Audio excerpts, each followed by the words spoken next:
Hello my dear students, welcome back to my channel.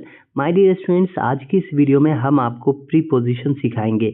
देखिए, grammar के इस chapter को यानी कि प्रीपोजिशन को सीखना बहुत ज़रूरी होता है, क्योंकि ये बहुत ही इंपॉर्टेंट चैप्टर है। अगर आप इंग्लिश बोलते हैं और आपको एकदम करेक्ट इंग्लिश बोलनी है तो बिना प्रीपोजिशन के आपकी इंग्लिश जो है वो करेक्ट नहीं हो सकती है। चाहे वो ग्रामेटिकल पोर्शन हो, एग्जाम में आप ग्रामर के क्वेश्चन सॉल्व कर रहे हो, राइटिंग स्किल्स की बात करें तो प्रीपोजिशन बहुत ज़रूरी है। ओके, तो इस वीडियो में हम आपको दो इंपॉर्टेंट प्रीपोजिशन सिखाएंगे, जिसमें से एक इन है और दूसरा ऑन। तो सबसे पहले हम इन का यूज़ जानते हैं।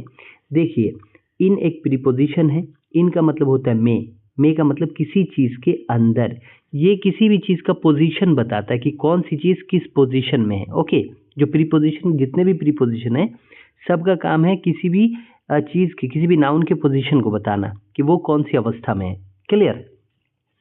तो सबसे पहले इन है, और इन का मतलब क्या हो जाता है, किसी चीज़ के अंदर। तो मतलब जब भी आप देखोगे कि कोई बॉक्स नुमा चीज़ है, चाहे वो रूम भी हो सकता है, क्लासरूम भी हो सकता है, एक बक्सा भी हो सकता है, तो ऐसा चीज़ है जो बीच का हिस्सा खाली है और जिसके अंदर आप कुछ रख सकते हैं या बीच में कुछ रह सकता है उस एरिया में, तो आप वहाँ पे इन का यूज़ करेंगे। ठीक है, पहला।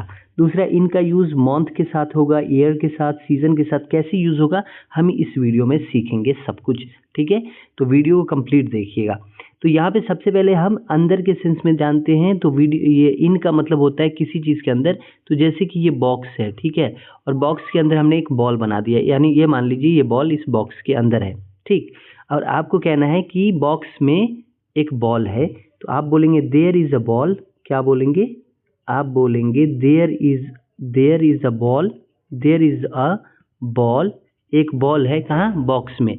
अगर हम यहाँ पे प्रीपोजिशन नहीं लगाएंगे, मान लीजिए हम लिख दिए बॉक्स, ठीक है, तो क्या there is a ball box, तो गलत हो जाएगा। हमें ये बताना है कि बॉल बॉक्स में है, तो हम बोलेंगे there is a ball in the box. In the box मतलब अब हुआ कि बॉल की जो पोजीशन है वो किसी चीज़ के अंदर है, तो अंदर के लिए हम इन का यूज़ करते हैं। क्लियर हो गया? आगे हम सेंटेंस भी देखेंगे। अब आइए, फॉर एग्जाम्पल आप किसी रूम में हैं, तो आप क्या बोलेंगे? I am in the room. क्या बोलेंगे?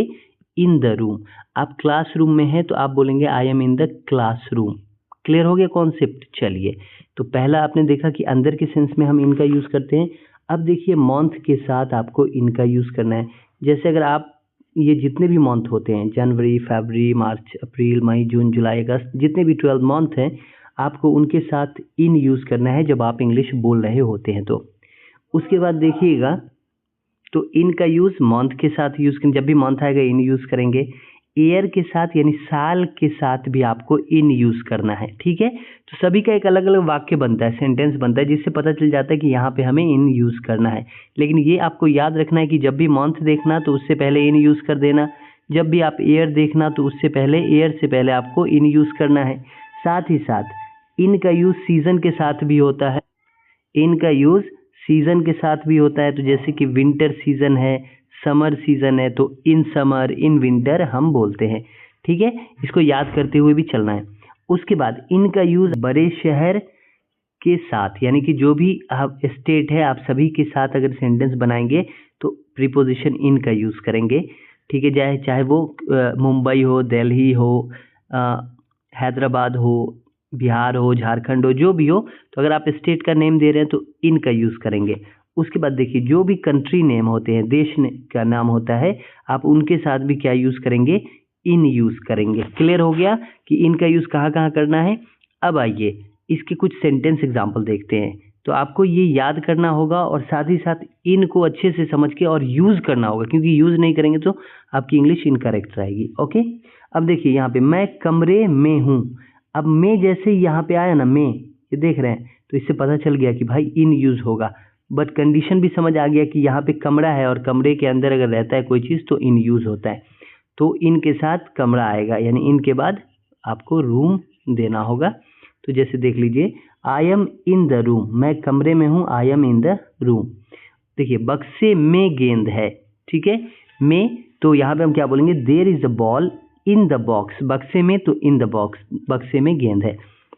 अब देखिए यहाँ पर, वह जनवरी में आएगा। वह जनवरी में आएगा, में मतलब इनका यूज़ तो होना है, और साथ ही साथ यहाँ पे जनवरी है जो कि मंथ नेम है, तो मंथ के साथ हम इन यूज़ करते हैं, तो हम बोलेंगे he will come in January. In January. Clear? ठीक है। उसके बाद देखिए वह 1990 में पैदा हुआ।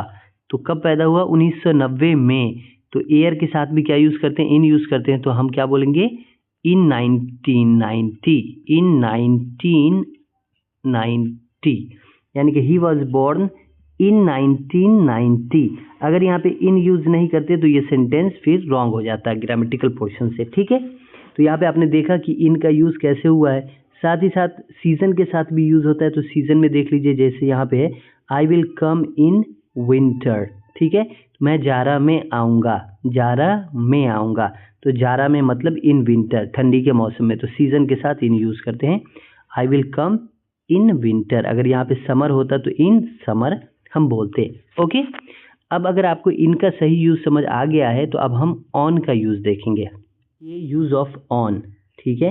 यानी कि ऑन का यूज। ऑन का यूज कहाँ कहाँ होगा अभी आपको पता चल जाएगा। सबसे पहले इस फोटो को देखिए, हमने यहाँ पे क्या किया है, एक फोटो टेबल है और टेबल के ऊपर एक कप रखा हुआ है और ये कप ऊपर में है बट सटा हुआ है। तो ये समझ में आ गया, क्योंकि इसी पे हम आपको समझाएंगे। ओके। तो सबसे पहले ऑन का जो यूज होता है वो होता है पर, यानी किसी चीज के ऊपर। मान लीजिए यहाँ पे एक टेबल है और टेबल के ऊपर हमने बॉल भी रख दिया है। ठीक है। तो जब कोई चीज किसी चीज के ऊपर है, यानी जो नाउन है, जो चीज है, उसका पोजीशन क्या है, किसी चीज के ऊपर, तो वहां पे ऊपर में वो सटा हुआ होना चाहिए। तो उस पोजीशन पे हम ऑन का यूज करते हैं। ठीक। क्लियर हो गया? सेंटेंस में और अच्छे से समझ में आ जाएगा। तो पहला आपने क्लियर देख लिया। उसके बाद बर्थडे बताने के लिए ऑन माई बर्थडे, छत के ऊपर ऑन द फ्लोर, पेज के ऊपर ऑन द पेज, है ना। चलिए, तो किसी भी चीज के ऊपर अगर कोई चीज सटी हुई रखी रहेगी तो आप समझ जाइएगा कि वहां पे क्या है, ऑन का यूज करना है। जैसे कि मान लीजिए यहाँ पे आपने देखा कि there is a cup, there is a cup on the table. On the table, on the table क्यों? क्योंकि ये टेबल के ऊपर रखा हुआ है, इसलिए यहाँ पे इन नहीं बल्कि ऑन यूज होगा। क्लियर हो गया? उसके बाद देखिए ऑन का यूज जो होता है ना वो डे के साथ होता है। पहला तो किसी चीज के ऊपर कोई चीज है तब ऑन यूज करेंगे। दूसरा डे के साथ, यानी कि जितने भी डे नेम होते हैं, Monday, Tuesday, Wednesday, Thursday, Friday, ये संडे तक जो डे नेम है, अगर सेंटेंस में डे आ रहा है तो आपको ऑन यूज करना होगा, प्रीपोजिशन ऑन यूज करना होगा। जैसे कि on Monday, on Tuesday, on Thursday, Friday, जो भी है, जितने भी डे हैं उनके साथ आपको ऑन यूज करना है। अगर नहीं करेंगे तो सेंटेंस आपका रॉन्ग हो जाएगा। उसके बाद डेट बताने के लिए भी आपको ऑन का यूज करना पड़ता है। जैसे अगर आप डेट यहाँ पे बता रहे हो, ओके, तो जैसे यहाँ पे डेट आप बता रहे हो 5th of जनवरी, यानी कि जनवरी की 5वीं तारीख को, तो हम यहाँ पे तारीख से पहले, उस डेट से पहले ऑन यूज करेंगे। On 5th of January, on 1st of February. Clear हो गया? तो आप देख लीजिए कि डे के साथ भी और डेट के साथ भी, जब आप तारीख के साथ तारीख बता रहे हो, डेट बता रहे हो, तो आपको इस तरीके से ऑन का यूज करना है। फिर डेट का यूज, उसके बाद ऑफ के साथ उस मंथ को यूज कर लेंगे जिस मंथ के डेट की बात कर रहे हैं। क्लियर हो गया? तो ऑन यहाँ पर भी कंपलसरी है, आपको यूज करना होगा। तो ऑन का भी यूज आपको समझ में आ गया। अब आइए कुछ अब आइए कुछ एग्जाम्पल देखते हैं। एग्जाम्पल में सबसे पहले यहाँ पर देखिए, I am standing on the table. इसका क्या मतलब हुआ कि मैं टेबल के किस पोजीशन पे खड़ा हूँ? टेबल होगा और इसके ऊपर मैं सटा हुआ ऐसे खड़ा हूँ। ठीक है, यही सब क्लियर? ठीक है, मैं कैसे हूँ? तो टेबल के ऊपर इस तरीके से, टेबल से टच करते हुए मैं इसके ऊपर खड़ा हूँ, इसलिए मैंने बोला I am on the table, मैं टेबल पर खड़ा हूँ। ठीक है। अब देखिए दूसरा sentence, there is a cup on the table, यानी कि टेबल के ऊपर प्याला है। तो ये समझ में आ गया कि एक टेबल होगा और टेबल के ऊपर इस तरीके से, ये देख रहे हो, एक टेबल है और टेबल के ऊपर इस तरीके से एक प्याला सटा हुआ ऊपर में रखा होगा। तो हम वहाँ पे ऑन द टेबल यूज करेंगे कि there is a cup on the table, प्याला टेबल पर है। उसके बाद देखिए, आई शैल कम ऑन मंडे, मैं सोमवार को आऊँगा, यहाँ पे मंडे के साथ ऑन यूज हुआ है। उसी तरीके से my birthday is on 10th of नवंबर, मेरा जन्मदिन 10 नवंबर को है। ओके, तो आज के लिए बस इतना ही। आपको ये वीडियो कैसा लगा कमेंट बॉक्स में ज़रूर बताइएगा।